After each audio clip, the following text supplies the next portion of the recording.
The wife of a king. Once, when the Northland was very young, the social and civic virtues were remarkably alike for their paucity and their simplicity. When the burden of domestic duties grew grievous, and the fireside mood expanded to a constant protest against its bleak loneliness, the adventurers from Southland, in lieu of better, paid the stipulated prices, and took unto themselves native wives. It was a foretaste of paradise to the women, for it must be confessed that the white rovers gave far better care and treatment of them than did their Indian co-partners.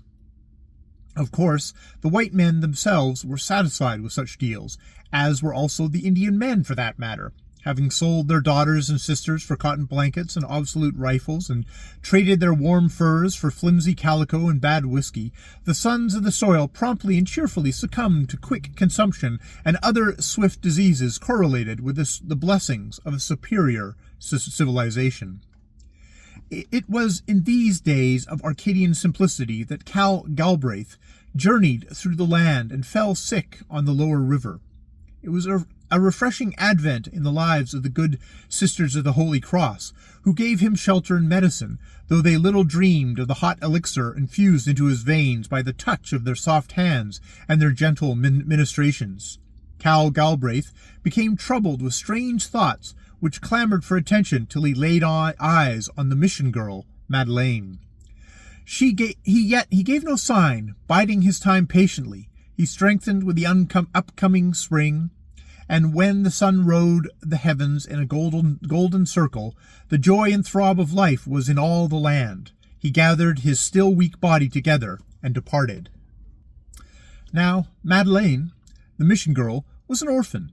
Her white father had failed to give a bald-faced grizzly the trail one day, and had died quickly.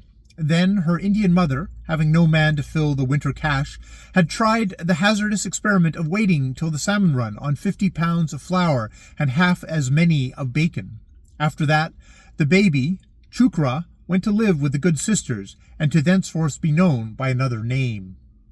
But Madeleine still had kinfolk, the nearest being a dissolute uncle who outraged his vitals with inordinate quantities of the white man's whiskey.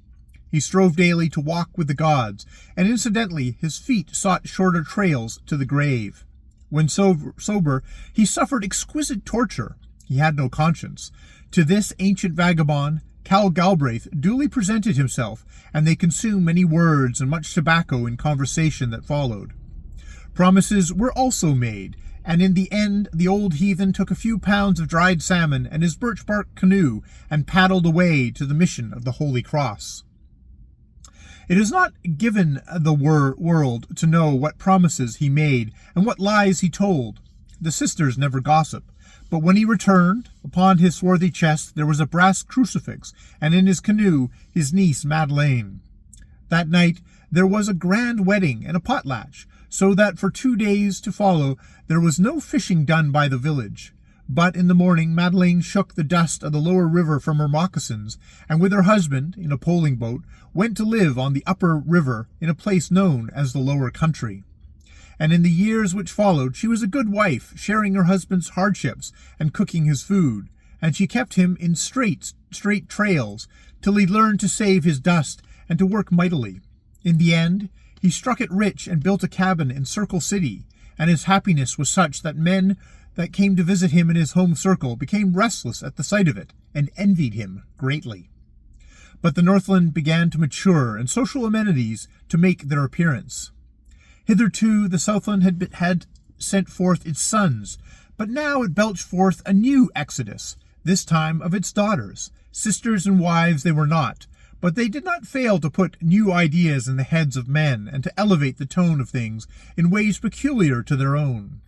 No more did the squaws gather at the dances, go roaring down the center in the good old Virginian reels, or make merry with jolly Dan Tucker. They fell back on their natural stoicism, and uncomplainingly watched the rule of their white sisters from their cabins. Then another exodus came over the mountains from the prolific Southland. This time it was of women that became mighty in the land. Their word was law, their law was steel. They frowned upon the Indian wives, while the other women became mild and walked humbly. There were cowards who became ashamed of their ancient covenants with the daughters of the soil, who looked with new distaste upon their dark-skinned children. But there were also others, men, who remained true and proud of their aboriginal vows. When it became the fashion to divorce the native wives, Cal Galbraith retained his manhood, and in doing so felt the heavy hand of the women who had come last, knew least, but who ruled the land. One day the upper country, which lies far above Circle City, was pronounced rich. Dog teams carried the news to salt water. Golden argosies freighted the lure across the northern Pacific. Wires and cables sang with the tidings, and the world heard for the first time of the Klondike River and the Yukon country. Cal Galbraith had lived the years quietly. He had been a good husband to Madeleine, and she had blessed him. But somehow discontent fell upon him. He felt vague yearnings for his own kind, for the life he'd been shut out from.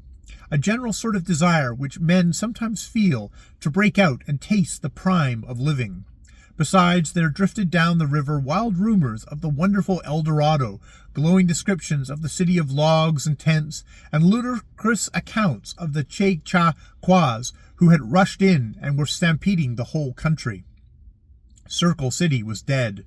The world had moved upriver and become a new and most marvelous world. Cal Galbraith grew restless on the edge of things and wished to see with his own eyes. So, after wash-up, he weighed in a couple of 100 pounds of dust on the company's big scales and took a draft for the same on Dawson. Then he put Tom Dixon in charge of his mines, kissed Madeleine goodbye, promised to be back before the first mush ice ran, and took passage on an upriver steamer. Madeleine waited through all the 3 months of daylight. She fed the dogs, gave much of her time to young Cal, watched the short summer fade away and the sun begin its long journey to the south, and she prayed much in the manner of the Sisters of the Holy Cross. The fall came, and with it there was mush ice on the Yukon, and Circle City kings returning to the winter's work at their mines. But no Cal Galbraith. Tom Dixon received a letter, however, for his men sledded up her winter supply of dry pine.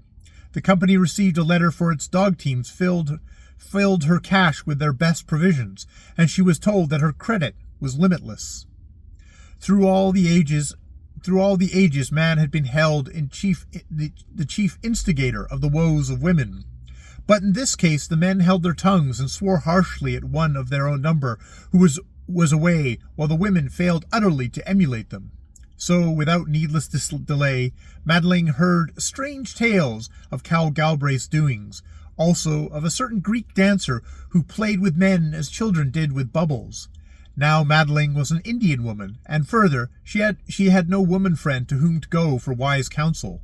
She prayed and planned by turns, and that night, being quick of resolve and action, she harnessed the dogs, and with young Cal securely lashed to the sled, stole away. Though the Yukon still ran free, the eddy ice was growing, and each day saw the river dwindling to a slushy thread.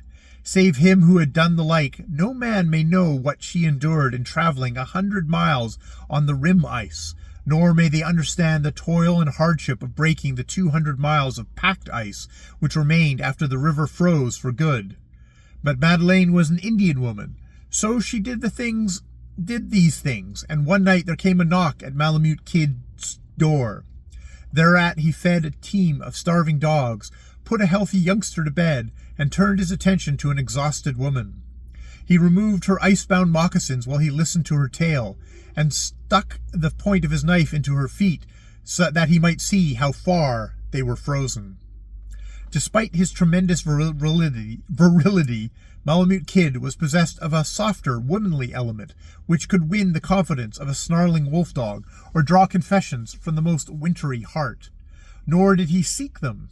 Hearts opened to him as spontaneously as flowers to the sun. Even the priest, Father Roubaud, had been known to confess to him, while the men and the women of the Northland were ever knocking at his door, a door from which the latch string hung always out. To Madeleine, he could do no wrong, make no mistake. She had known him from the time she had first cast her lot among the people of her father's race. And to her half-barbaric mind, it seemed that in him was centered the wisdom of the ages, that between his vision and the future there could be no intervening veil. There were false ideals in the land. The social strictures of Dawson were not synonymous with those of the previous era, and the swift maturity of the Northland involving much wrong. Malamute Kid was aware of this, and he had Cal Galbraith's measure accurately. He knew a hasty word was the father of much evil. Besides, he was minded to teach a great lesson and bring shame upon the man.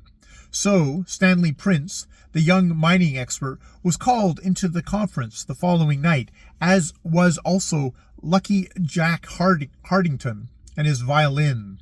That same night, Bettles, who owed a great debt to the Malamute Kid, harnessed up Cal Galbraith's dogs, lashed Cal Galbraith Jr. to the sled, and slipped away in the dark for Stewart River.